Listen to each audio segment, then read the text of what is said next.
Hi, my name is Jay Adams, and I just retired with a major airline as a 787 captain and flying international for the last 9 years on that airplane.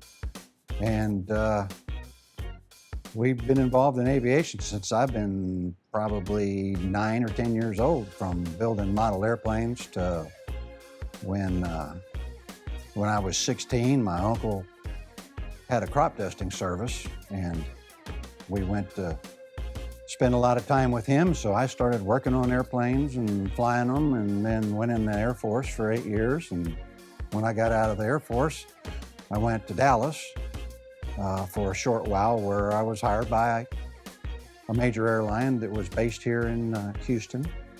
And then we later merged with another airline, and now the largest airline in the world. And so as it got closer to retirement, I started wanting to keep flying. And so the first acquisition was a Cessna 170 that we found. And I spent 5 years restoring that airplane and making a backcountry airplane out of it. And this is kind of where I came into the wonderful relationship with Oscar, is he was new to the airfield here, and I thought, okay, well, let me keep that in the back of my head. So my wife and I took a trip up to Idaho in the airplane, in the 170.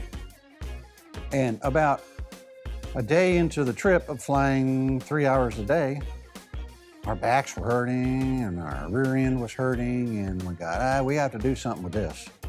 So when we got back, I came to see Oscar. And that's how Oscar and I met. And I go, Oscar, can you help me out with these seats? He goes, yeah, and he explained everything that he did with the 5 or 7 layers of foam and making everything. And I go, okay. And he told me the price, and I went, well, it certainly is a little more than what I was expecting, but you know what? You pay for quality. And so I did some research, and everybody said, no, the guy does top-notch work. So here we are. We did the airplane, and we've been to Idaho and long trips in that little airplane many times, and for lots of more hours, and you get out of it now, and your back doesn't hurt, and you don't have any aches and pains. So fast forward to 8 months before retirement, Mom and I decide that we don't want to go to the airport anymore, the big airport, and deal with the lines and all the other inconveniences that go on out there. And I'm not ready to stop flying. So let's look around and find us a go or fast airplane, because we're tired of going 110 miles an hour in a little airplane like the backcountry airplane. And we want to take our daughter and, you know, friends with us and so forth. So we started looking, and we wound up with this 58 series Baron. And the first thing, I mean, I'm looking at the maintenance and the mechanical end of it, the times on the airframe and the engines and props, and thinking, yes, this is a sweet airplane.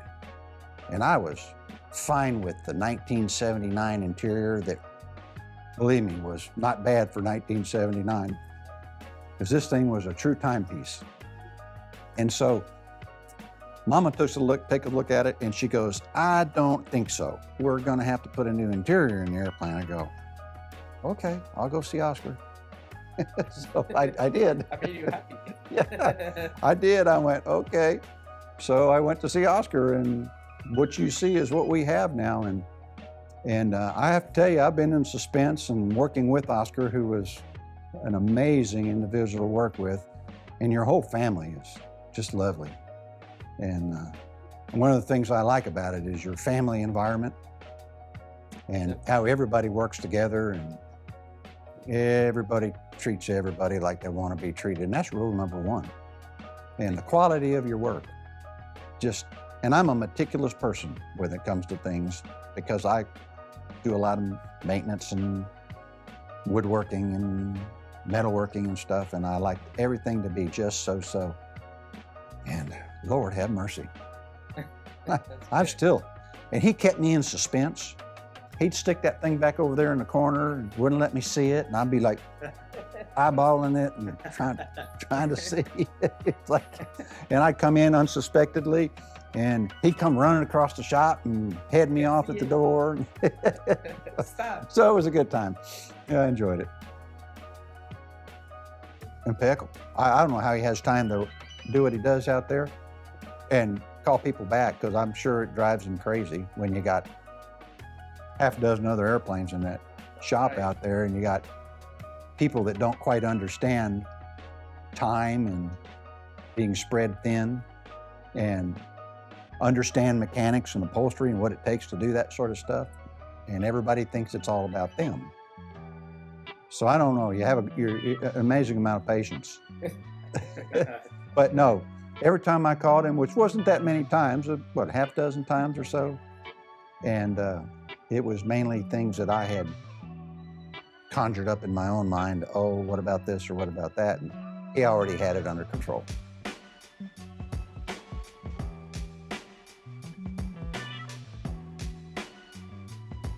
It's been pretty easy, honestly. I called Oscar and said, hey, can I come in and talk to you about the new airplane? And I think you had heard that I purchased another airplane. Yeah. And so he goes, yeah, come on in. He's open arms. And come on in, let's talk about it. So we sit down in his office in there, and, well, what are you thinking? And I told him what I was thinking, and he goes, well, what about this? And he suggested something a little more modern, colors than what we kind of liked. We kind of more earth tone, King Ranch kind of stuff. And the interior matches my pickup. Yeah. Yeah, I like that a lot. And Melissa likes it too. So, we just kind of worked through it. One thing and another and another and another, and more detail. And I mean, I thought I was a detailed guy, but I don't know anything about upholstery. But Oscar's asking me all these questions, and it's like, okay, yeah, oh yeah, that too, right, that too. And I got a tear in my eye. I did. I said, I didn't recognize the airplane on the inside. I opened that door and I looked at it, and I know I see the blue, on two-tone blue and white airplane out there, and I saw the N number when we walked out, but when I opened the door, that completely went blank. Because I was looking at the inside of this thing, and I'm like, oh Lord, what a blessing. What a blessing. I had to look back, yeah, this is my airplane. Yeah. And I don't know, I'm kind of speechless. I told him a little bit later, I go, there aren't many times when I am at a loss for words. I was at a loss for words on that one. It's like, I knew he was good because I've seen a lot of his work. But I guess when it's your airplane, it's different. I wish there was a number you could put on it that encapsulated a whole value. They say 100%. I'll give it 200%. But I'm serious. It's far exceeded my expectations, and they were very high, as I'm sure everybody else's is that come in here. But no, gosh.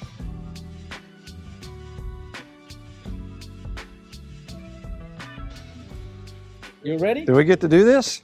Yeah. Oh boy. Oh my. Oh my.